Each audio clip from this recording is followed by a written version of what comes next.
Hi, this is Johnny Dangerous. You're watching Tidy TV exclusively on YouTube. Here's what happened when I spoke to Sam Townend about all things Untidy.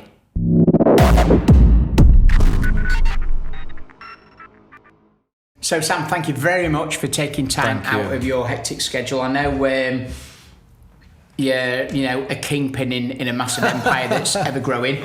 Now, I'm going to put it out there. You have basically refreshed the Untidy sound for a modern era. Thank you very much. Okay.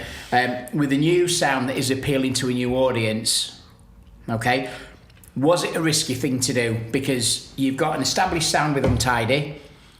You've tweaked it with your own style to refresh that sound, but also you've got an offshoot with Untidy UX. So, yeah, I mean, the problem is that it's always a risk to take when you're trying to not reinvent a sound, but try to bring something fresh to it, because you've diehard fans who like the style for what it is. So when you're trying to bring something new and different to it, it's either going to go one or two ways, and it's either going to fall on flat ears, which it has done in the past, or actually capture the imagination of the audience, which it seems to have done this time round. Now, you can't force that, and you can always set off with best intentions. I've tried it many, many times before. One of the first things I ever did when I first started at Tidy back in 2007 was actually try to reinvent the Untidy dubs.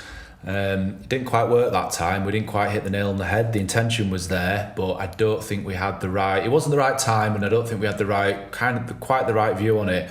I think the planets have aligned slightly this time round, and you can see that about my bee and my bonnet about it. You know, it's not just been an overnight thing. I mean, we've been working on this for absolutely years, so it's working on it, directly and non-directly. It's always kind of been what I wanted to do. The lockdown presented me with an opportunity to, finally take matters into my own hands and start producing the records myself rather than working with engineers. We did quite a lot of work on this kind of sound back with me and Maddox back in 2014, 2015. So it's always kind of been there, but yeah, you've got to take risks, and ultimately you've got to make music that you love, and you've got to make music that you stand by and vibe off. And if you're not doing that, you're not being true to yourself, and you're not going to make anything authentic. And all it is music from the heart. This is me basically in musical form. This is what I enjoy doing, and I hope that comes across in the music basically. So. Oh, definitely. Fractal, that was a bold statement, pretty much announcing this is it, this is a new sound, because it was a new sound, it was a fresh sound, it was the beginning of what's to come. Now, it has been well received during lockdown, okay? There's been no clubs open, so you've not been able to probably experience the full power of the music that you've made. I mean, that in itself is frustrating, but it must be a phenomenal feeling, the feedback alone from just plays. Yeah, I mean, it's a weird one, because it's music made for clubs and live audiences, yet no clubs or live audiences have heard it yet. So I think it was almost me my rebuke against what was happening, in the sense of I wanted to make music that would make me smile and happy and remind me of the good times, and this was it. As I said to you just then, it is music from the heart, and ultimately, hearing it in a club or not, this is the music I love, and this is the music I vibe off. And Fractal was I never set off intentionally to make Fractal as it was presented. It was just me making music that I really liked, and then after a while, kind of gathered that the music I was making would all fit together as one complete piece. And there's a few different. It's all kind of one style, but there's a few different sub-styles within Fractal, and I think you'll find the music that we're making now, because Fractal was made in 2020, and although Fractal has only been released recently, the music that we're releasing now, or I'm certainly making now, is a lot more refined in style. We've taken little bits of Fractal and put it together, and we're moving on with it. But yeah, it was weird not hearing it in clubs, and it's still weird not hearing it in clubs. I bet the mixdowns are shit on some of it, so I'm looking forward to seeing people dance to it. I really am. It's going to be a big moment, is that? So yeah, can't wait, man. Certainly will be. So you are a producer with a multitude of releases, from hard house to the stuff that you're making now. Yeah. How important was it for you to make an album? Because this is ultimately your first artist album. Yeah, I mean, I think it's an important step for anybody, really, and especially when you're trying to find your feet with a new style or genre. I mean, as I said, it was never an intentional thing to make an artist album. It just came that I had all this body of work, and it did fit together quite well, we thought, anyway. So yeah, we decided to release it as an album.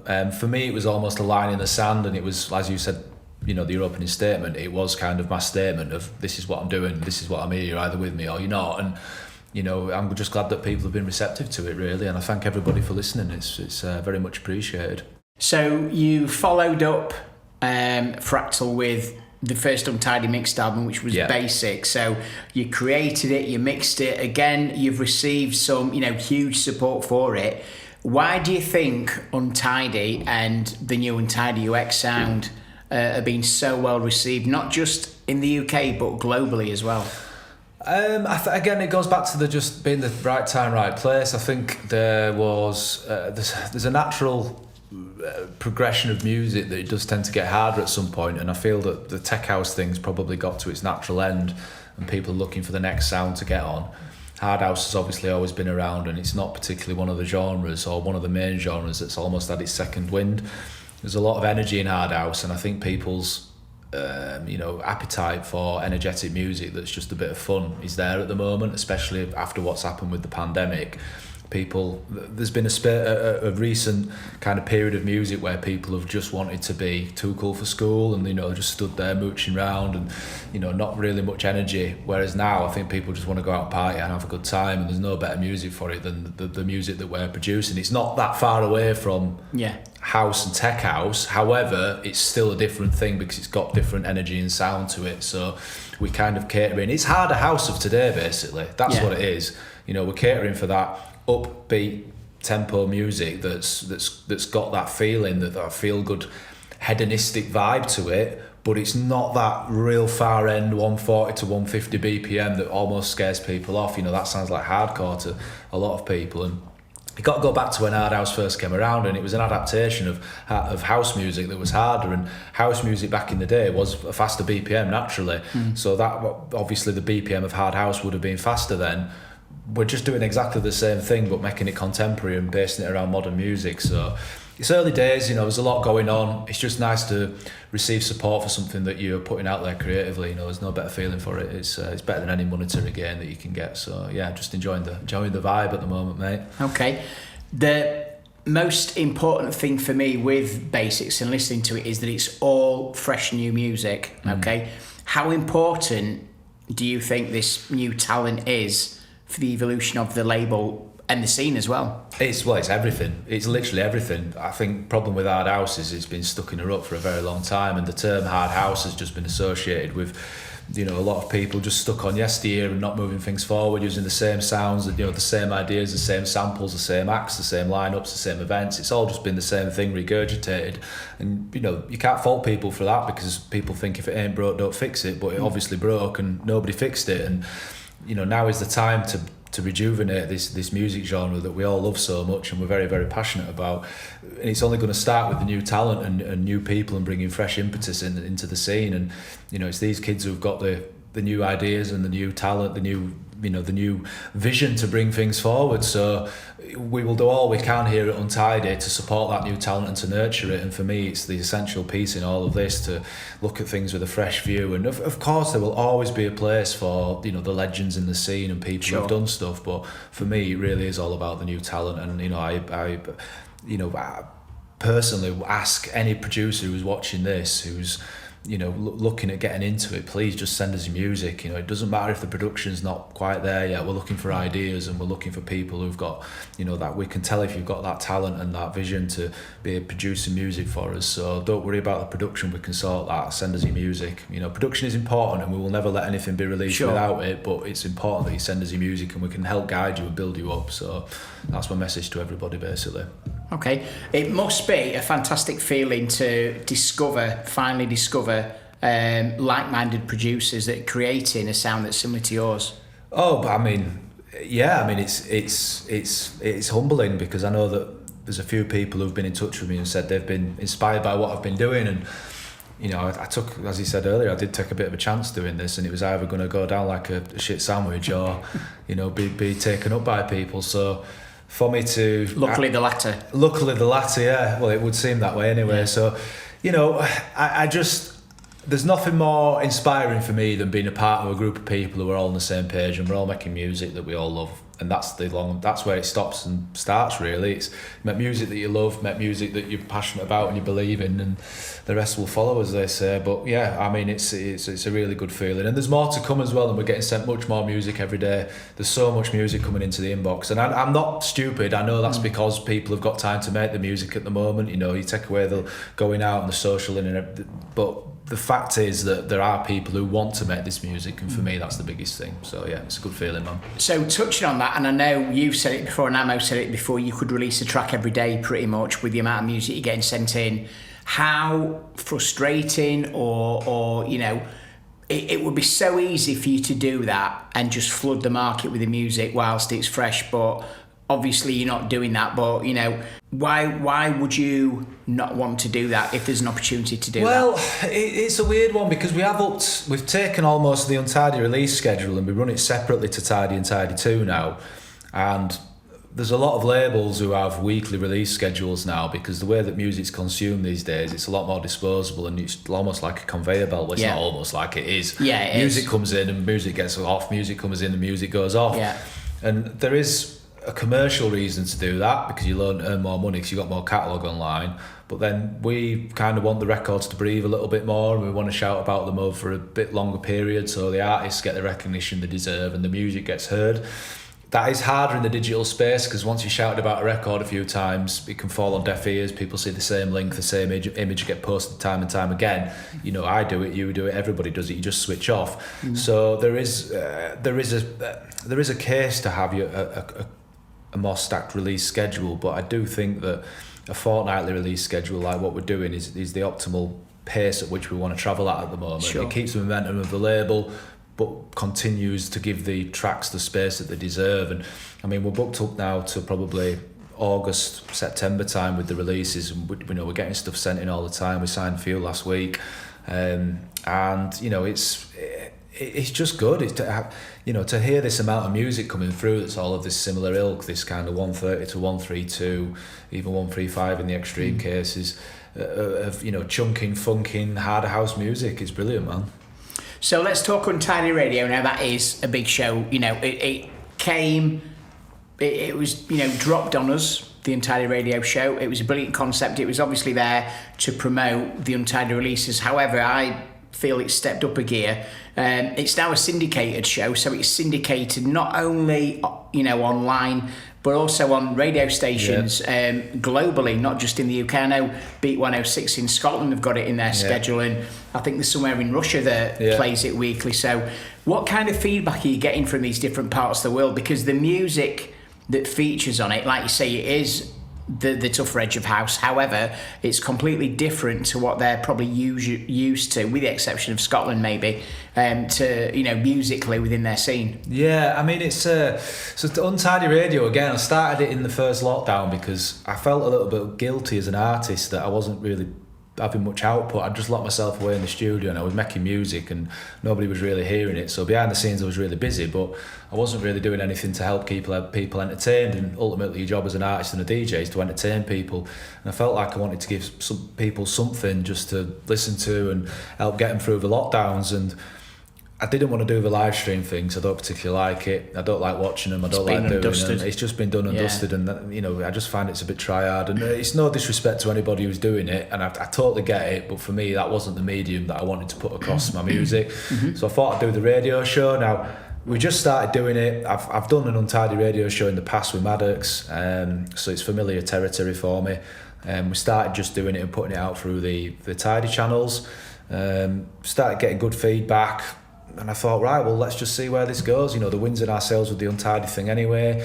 There seems to be a bit of momentum with the music. I thought it'd be a great way to showcase all this good new music. And I just thought, right, let's just try it for 12 months and let's just, try it on a weekly schedule for that period of time and see what feedback we get. We put it out to our friends at a company called This Is Distorted, who do worldwide radio syndication.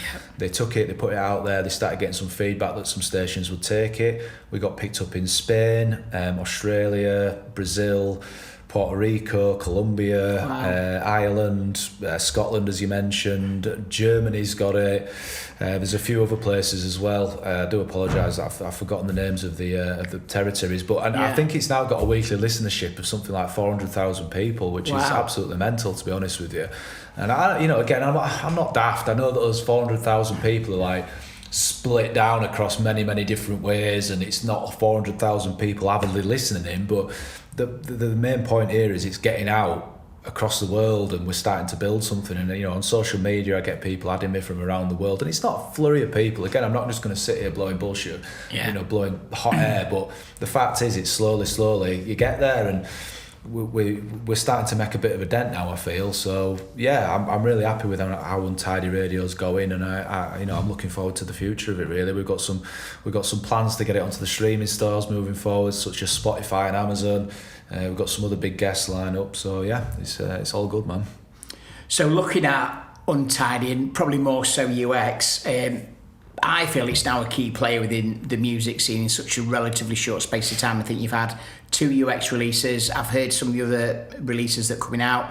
Who's supporting the label? Because it's extended far beyond the hard house scene. I mean, I know the idea wasn't to market this for the house scene, and it's worked. In effect, what you've done has worked. I mean, Richie Hawtin.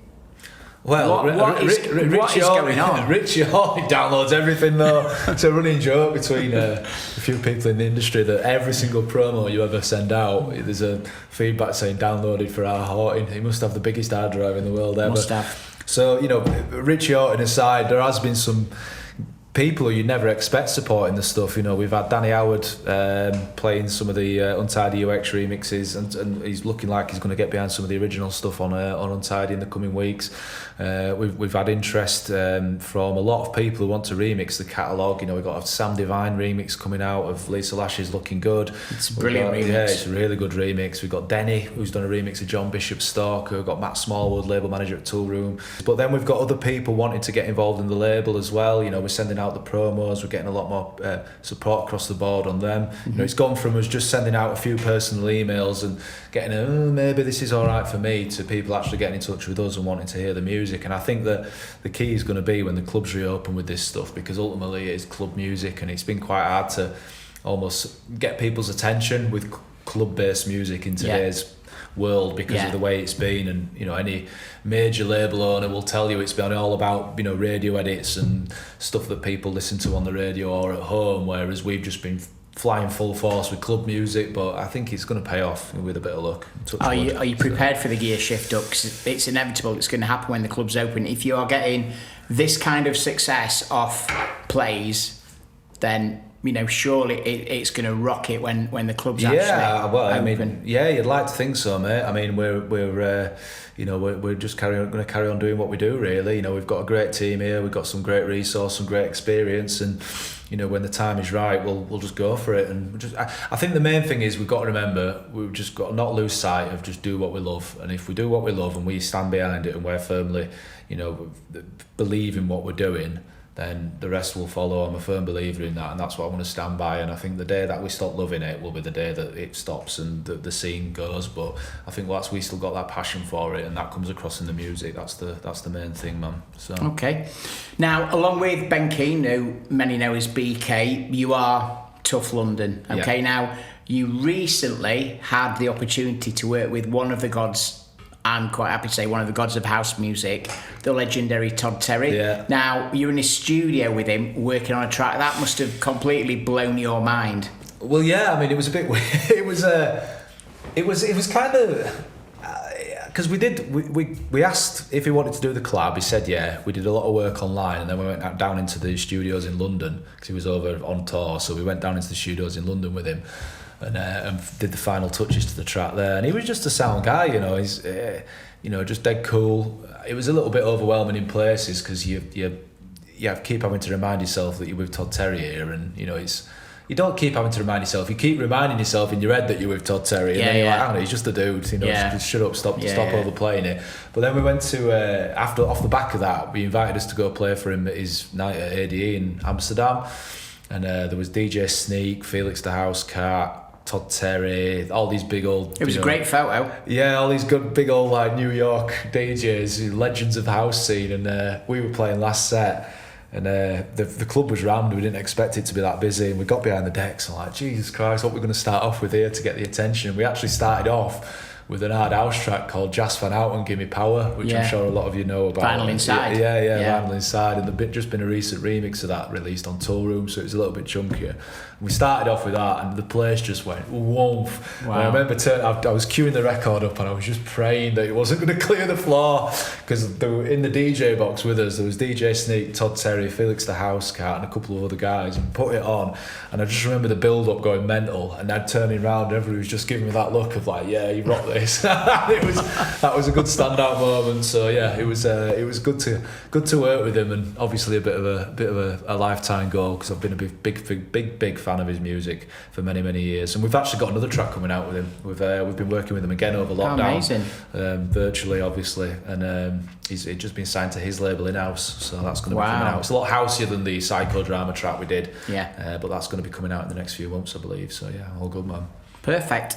So normality is slowly resuming. How can we see Untidy being further implemented into this normality? What's happening? Well, the next obvious stage for us is going to be events. We've got a date booked for the back end of the year, this is a bit of an exclusive actually. We've got a date booked in Leeds, so I can't really release any more details at the moment. Same old thing. Concrete boots. Yeah. But yeah, that's going to be the next thing. I mean, we've got more music coming out. We've got a load of new producers. We've got a couple of guys that we're bringing up through the Tidy Pro Academy, which are producing some really exciting music.